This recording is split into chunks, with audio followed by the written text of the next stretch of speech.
Hello student, in this video tutorial I am going to explain you refraction through combination of media and practical application of refraction.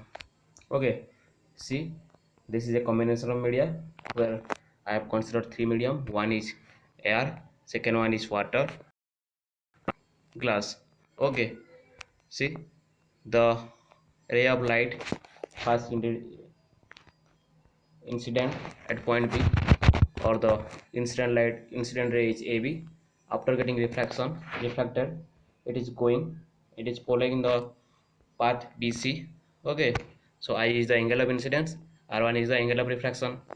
So BC is the refracted ray. Then whenever the ray of light passing from water to glass, BC becomes the angle of incidence, and CD is the BC become the incident ray, and CD become the refracted ray. Okay, see, here in this case, whenever the light is traveling from water to glass, the angle of incidence is R1. Why R1? Because these two phases are parallel to each other and these are two normal. That's why this angle equal to this angle. So R1 is R1. Okay, then the light is passing from glass to air again. Okay, so when the ray is passing from glass to air, CD become the incident ray and DE become the emergent ray. Okay, and the incident angle is R2 because these two phases are parallel and these are two normal. So this R2 is equal to this R2, this angle is equal to this angle. Then the angle, this angle will be the angle of emergence. So previously we know that whenever the ray of light passing from a refracted slab having faces parallel, the angle of incidence is equal to the angle of emergence, or the incident ray is parallel to the emergent ray. Okay, so in that way this angle is same as this angle, that is I. Okay, then we will apply the Snell's law in between medium 1 and 2. In between medium 1 and 2, that is relative refractive index of second medium with respect to first medium is sin A by sin R1. Whenever the ray is passing from medium 2 to medium 3, the relative refractive index of medium 3 with respect to medium 2 will be sin R1 by sin R2. Then whenever the ray of light passing from medium 3 to medium 1 or glass to air, then the relative refractive index of medium 1 with respect to medium 3 will be equal to sin R2 by sin I1. Then we will get, by multiplying these three equations, we will get mu21 into mu32 into mu13 equal to sin I by sin R1 into sin R1 by sin R2 into sin R2 by sin I1. See, sin R1 sin R1 sin R2 sin R2 and sin I cancel हो जाएगा and we will get 1. Okay, so the multiplication of relative refractive index of medium 2 with respect to medium 1, relative refractive index of medium 3 with respect to medium 2, relative refractive index of medium 1 with respect to medium 3 will be 1. Then we will get mu32 equal to 1 by mu21 into 1 into mu13.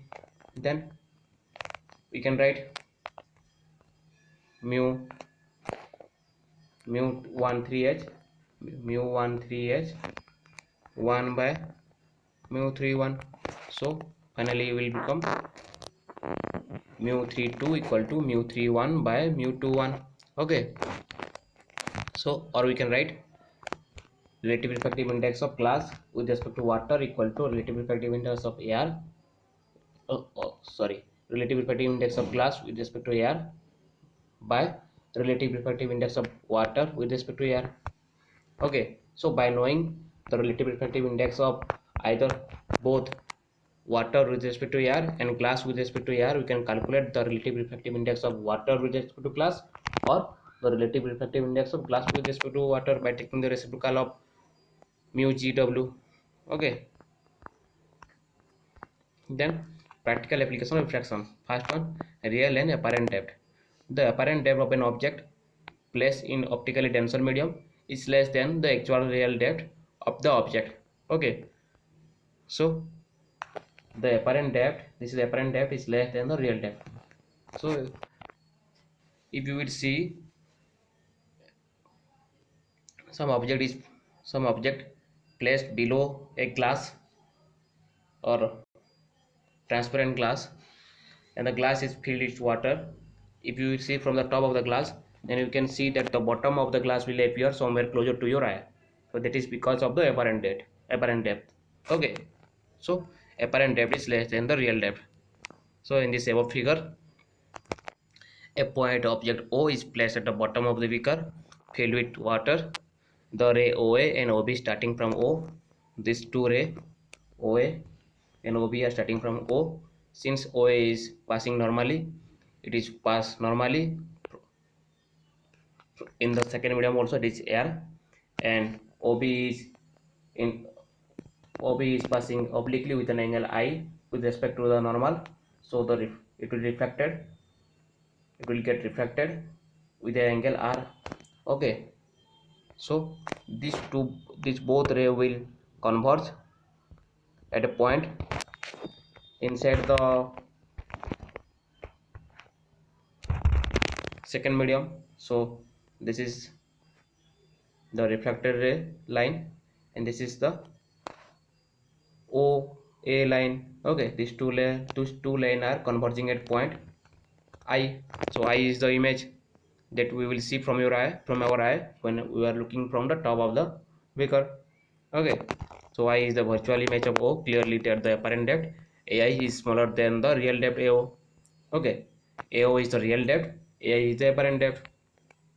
That is why water tank appears shallower, or an object placed at the bottom appears to be raised. Okay, so let's apply Snell's law. We have relative refractive index of air with respect to water is sin I by sin R. See, in this case, ray of light passing from water to air, so relative refractive index of air with respect to water is sin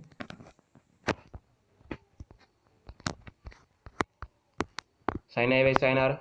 Okay, then we will get mu AW equal to sin AOB by AIB. See how AOB and AIB, देखो यहाँ पे sin I, this is I, this is I. Okay, so this AOB can also written as I.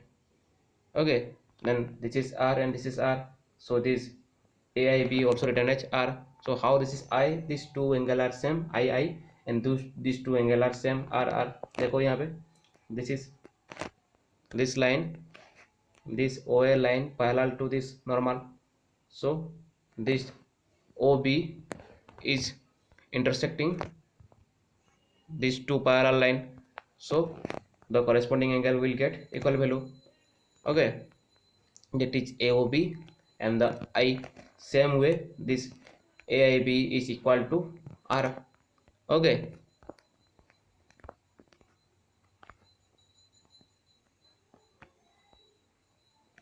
then sin AOB can be written as AB by BO, and sin AIB can be written as AB by BI by following simple trigonometry relation.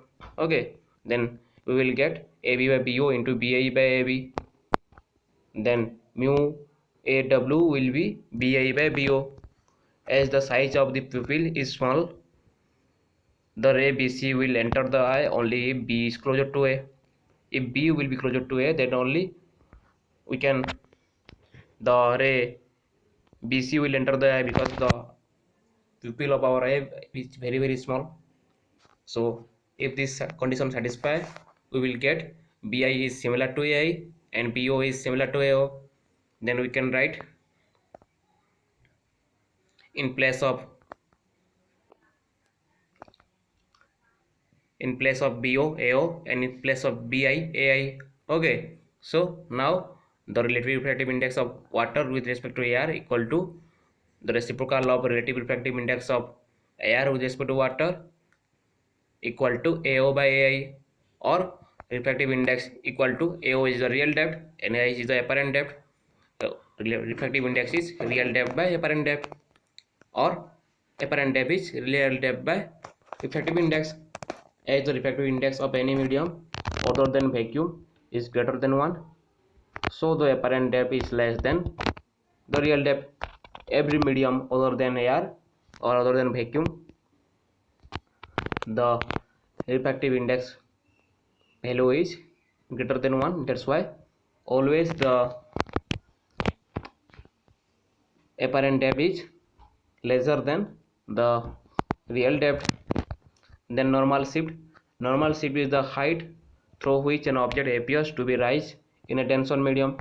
Okay, so from this diagram the normal shift is, this is the normal shift, this is the height by which the object is appear in the tensor medium. Okay, so this height can be calculated by subtracting AO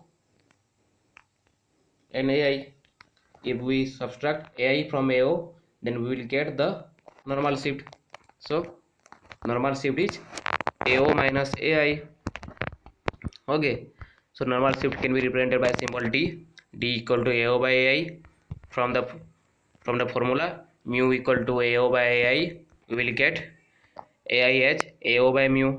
So D equal to AO minus AO by mu. Then D equal to AO into 1 minus 1 by mu, or D equal to AO can be written as T, that is the depth or actual depth. Okay, or actual height. So D equal to T 1 minus 1 by mu. The normal shift in the position of an object when seen through a tensor medium depends on two factors. First one, the real depth of the object or thickness of the refracting medium, and second one, the refractive index of the tensor medium. The higher the value of mu, greater is the apparent shift D. Then apparent shift in the position of the sun at sunrise and sunset. Due to the atmospheric refraction, the sun is visible before actual sunrise and actual sunset. With altitude, the density of air decreases, hence the refractive index of air layer decrease. So with increasing latitude, the density or optical density decrease, then the refractive index will definitely decrease, or decreasing altitude, the refractive index will increase. Okay, let the sun is placed at point S, so the light ray from sun has travel from the rarer to denser medium. So we know if the light is traveling from a rarer to denser medium, then the light will bend towards the normal. Okay, however, an observer on the surface of earth sees an object in the direction of rays reaching in the eyes. Okay, so देखो कैसे line जा रहा है from actual sun to observer. Okay, so this is the actual sun, the position of sun before sunrise. So from this it is entering to the first layer, then it bends towards the normal. Okay, then again it will bend towards the normal, again bends. So finally it will reach the eye of the observer, but the observer will see the sun in the line of light falling into his eye.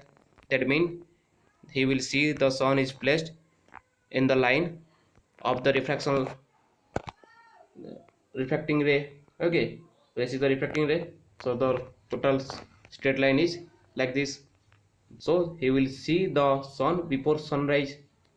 Okay, somewhere above the horizon, and that position is called apparent position of the sun,